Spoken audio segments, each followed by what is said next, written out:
Manual वाला में आपका स्वागत है। प्लीज़ ये वीडियो को लाइक करें और इस चैनल को सब्सक्राइब करें।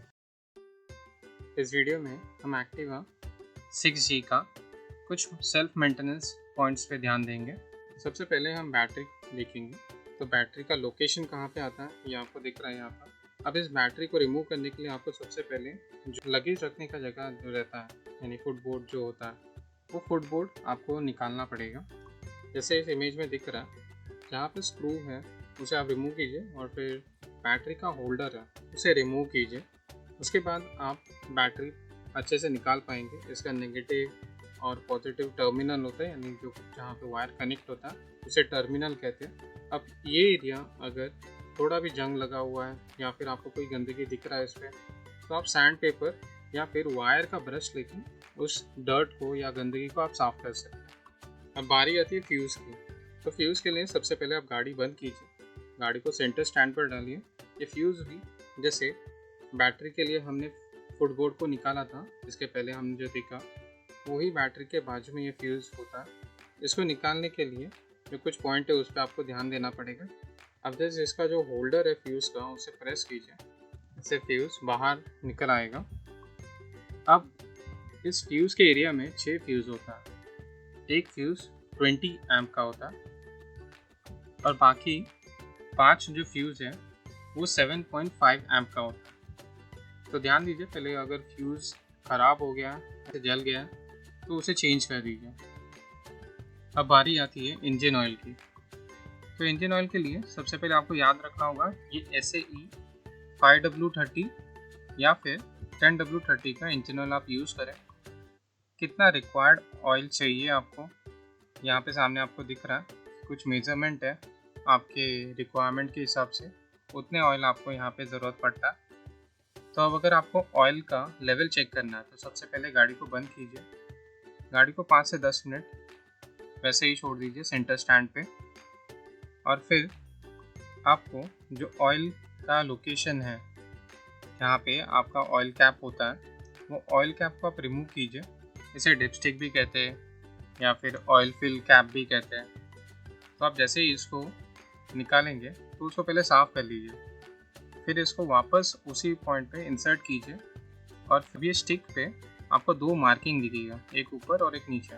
तो नीचे यानी लो, तो ये लोअर के नीचे इंजन ऑयल नहीं होना चाहिए और ऊपर जो होता है मैक्स इंजन ऑयल का लेवल रहता है, तो इंजन ऑयल उससे ऊपर भी नहीं होना चाहिए। तो इंजन ऑयल इसके ये दोनों लेवल के बीच में होना चाहिए या फिर इसके अंदर ही होना चाहिए।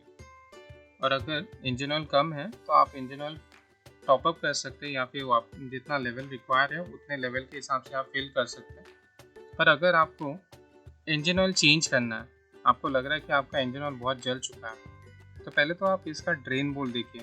ये ड्रेन बोल्ट कहाँ पे होता है? ये ड्रेन बोल्ट में बहुत सारे पार्ट्स होते हैं।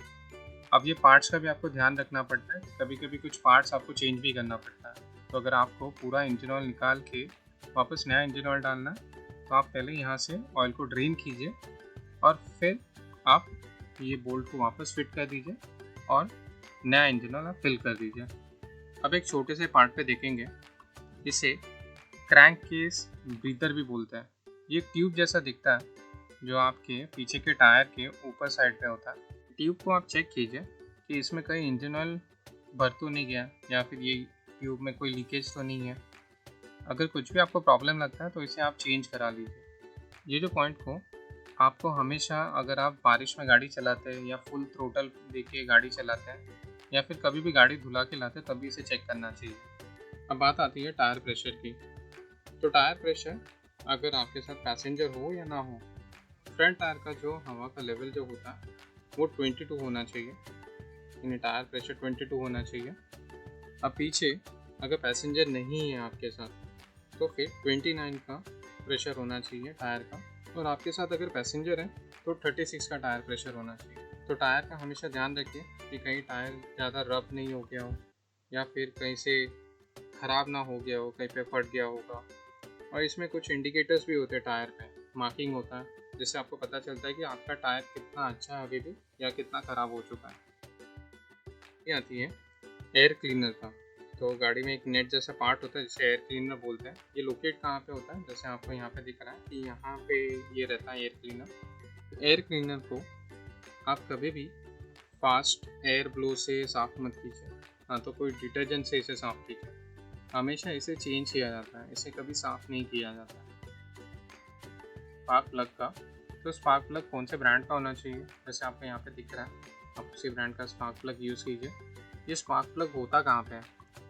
स्पार्क प्लग जो राइडर रहता है, यानी जो गाड़ी चलाता है, उसके सीट के नीचे होता है एग्जैक्टली। तो सबसे पहले आपको जो क्लिप होता है वो क्लिप कैसे रिमूव करना है वो पहले देख लीजिए। फिर जब भी आप गाड़ी का सीट ओपन करेंगे तो ये क्लिप जो है, जो पॉइंट पे ये दिखा रहा है, वो पॉइंट से वो क्लिप को ऐसा रिमूव कीजिए। फिर इसके बोल्ट जो होते हैं वो रिमूव कीजिए, और गाड़ी को जो मेंटेनेंस रॉड है, जब गाड़ी कवर के लिए आता है, वो रॉड पे, गाड़ी के कवर को उस रॉड पे होल्ड कीजिए। अब आपको जैसे दिख रहा है, आपको गाड़ी के अंदर ये स्पार्क प्लग का एक पॉइंट दिखेगा। तो स्पार्क प्लग का कवर पहले आप रिमूव कीजिए और चेक कीजिए उसमें कुछ गंदगी हो गया या फिर स्पार्क प्लग का कुछ गैप होता है, वो गैप प्रॉपर है कि नहीं है। कभी भी आपको गाड़ी इलेक्ट्रिक स्टार्ट करने में प्रॉब्लम आता है या आपका गाड़ी स्टार्ट नहीं हो रहा, तो आप स्पार्क प्लग भी चेक कीजिए, कहीं ना कहीं इसमें भी खराबी होता है। अब हम चेक करते हैं फ्री प्ले के बारे में। तो जैसा आपको इमेज में दिख रहा है, फ्री प्ले मतलब जो आप ब्रेक लगाते हैं वो कितना फ्री है। तो इसके लिए आपको कुछ नट एडजस्ट करना पड़ता है। सामने का जो ब्रेक होता है उसका पहले आप पिन देख लीजिए, किस तरीके का पिन होता है। यहाँ जैसे आपको दिख रहा है कि आप अगर इस नट को घुमाएंगे तो इससे आपका जो लीवर का फ्रीनेस होता है, यानी कितना फ्री करना है या फिर टाइट करना, वो कम ज़्यादा होता है। तो यहाँ पे टॉप स्क्रू में भी रहता है, यानी टॉप में भी एक नट रहता है और नीचे भी एक नट रहता है, जिससे कि आप समझ पाएंगे कि आपका ब्रेक कितना टाइट है या कितना लूज़ है। जब आपका ब्रेक प्रॉपर सेट हो चुका है, आपके हिसाब से जितना आपको फ्रीनेस चाहिए उस हिसाब से, फिर एक बार टायर को भी रोल करके देखिए कि टायर का जो व्हील है वो प्रॉपरली घूम रहा है या बहुत जाम है। अब पीछे का ब्रेक आपको चेक करने के लिए सबसे पहले आप ये अंडरस्टैंड कीजिए कि आपको नट कैसे घुमाना है जिससे आपका जो ब्रेक है टाइट होगा या लूज़ होगा। फिर जो इसका फ्री प्ले आप एडजस्ट कीजिए जैसे आपका रिक्वायरमेंट है, जैसे यहाँ पे दिख रहा है। जब ये आपका पूरा एडजस्टमेंट हो जाए उसके बाद आप एक बार ब्रेक चेक कीजिए कि आपका ब्रेक प्रॉपर लग रहा है कि नहीं, और साथ ही साथ आपका व्हील ये फ्री घूम रहा है या नहीं घूम रहा। अब बारी आती है थ्रोटल का, यानी जो आप गाड़ी को रेव देते हैं, ये कभी भी ज़ीरो नहीं होता, या 100 से 1700 इसके बीच में ही ये थ्रोटल होता है। गाड़ी को अच्छे से रखने के लिए आपको ये भी ध्यान रखना चाहिए कि गाड़ी पे आप कितना लोड देते हैं। तो एक्टिवा 6G के लिए जो 174 kg तक का ये लोड ले सकता है। अब पेट्रोल भी, इस गाड़ी में आप 10% इथेनॉल वाला पेट्रोल डाल सकते हैं इसका रेगुलर सर्विस का। तो रेगुलर सर्विस के लिए आप जैसे यहाँ पे आपको सामने एक चार्ट दिख रहा है, तो सबसे पहला सर्विस जब गाड़ी नया रहता है तो 1000 किलोमीटर पे होता है।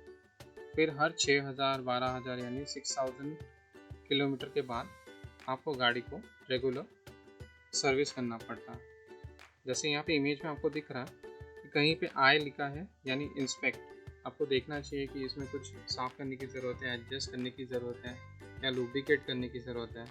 और जहाँ पे आर लिखा है वहाँ पे आप इससे शॉक चेंज कीजिए यानी रिप्लेस कीजिए। जहाँ पर आपको सी लिखा हुआ दिख रहा उसका मतलब है आपको वो पार्ट को साफ़ कर लेना चाहिए। तो इस तरीके से आप अपनी एक्टिवा का खुद ही ध्यान रख सकें ताकि आप अपनी गाड़ी को लंबे समय तक अच्छे से इस्तेमाल कर सकें।